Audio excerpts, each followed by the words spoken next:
Warframe's huge update goes live, Deceit goes free to play, all that and more. I'm Zach Sharps and this is Free to Play Weekly. First up in the news this week, Blue Mammoth Games' free-to-play fighter Brawlhalla is launching on PC and PlayStation 4 on October 17th.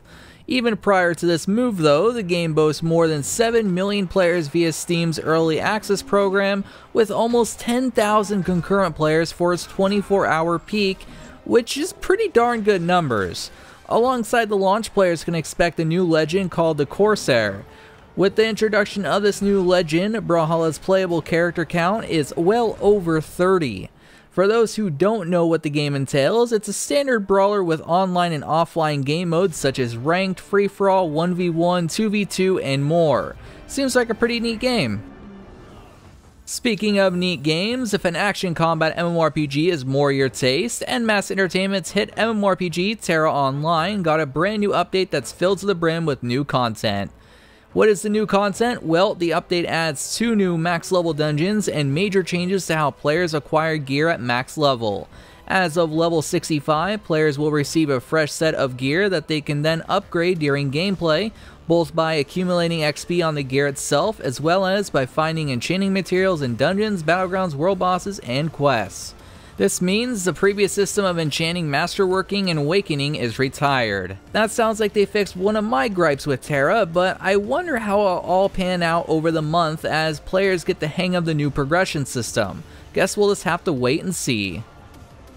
If you'd rather be a space ninja, Digital Extreme's free-to-play game Warframe just received a massive new update that greatly changes the game. Plains of Eidolon brings forth a whole new territory to explore, as well as a new boss, new weapons, armor, and more.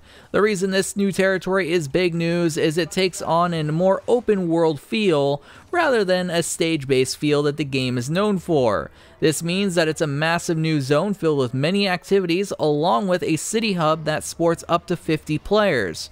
I've been watching a good bit of it on Twitch, and the new update looks super fun. So much fun that I decided to re-download the game to give it a shot myself. Has the new update brought you back to the wonderful world full of space ninjas and loot? Leave me a comment down below. Keeping on our trend of variety, if you're looking for a horror-themed game to play this October, developer and publisher Automation has made their multiplayer FPS Deceit free to play.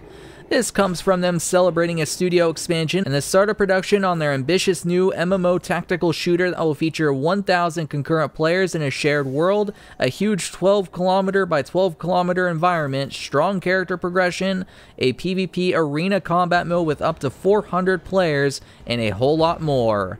As for Deceit though, you'll wake up on an asylum to the sound of an unfamiliar voice surrounded by 5 others. A third of your group is infected with a virus and it's up to you to escape. As someone who likes the horror genre, I might check it out, but it does beg a question, so it's time for the question of the week. Last week on the show, I asked if you guys enjoy single-player campaigns in card games. Most of you guys seem fine with the concept, as long as the rewards translate into the online portion of the game. This week, if you wish for your comment to be possibly featured on next week's show, make sure to leave a comment down below. This week's poll is, do you enjoy the horror genre? Why or why not? Last up in the news this week, for those of you alpha clones out there feeling limited in the universe that is EVE Online, CCP seems to be loosening the limits up a bit. When the December Lifeblood expansion hits, alpha clone players will be given more ship options, giving them the ability to fly battle cruisers and train for ships belonging to all 4 races. They'll also be able to use Tech 2 small and medium guns. Alongside that, alpha clones will be able to choose from skills worth more than 20 million skill points, but it will take them longer to train, and they'll only be able to train up to the 5 million mark for free. After that, they'll have to rely on skill injectors or subscribe. Seems like good improvements to the free-to-play model. Let's just hope that it helps CCP retain some alpha clones.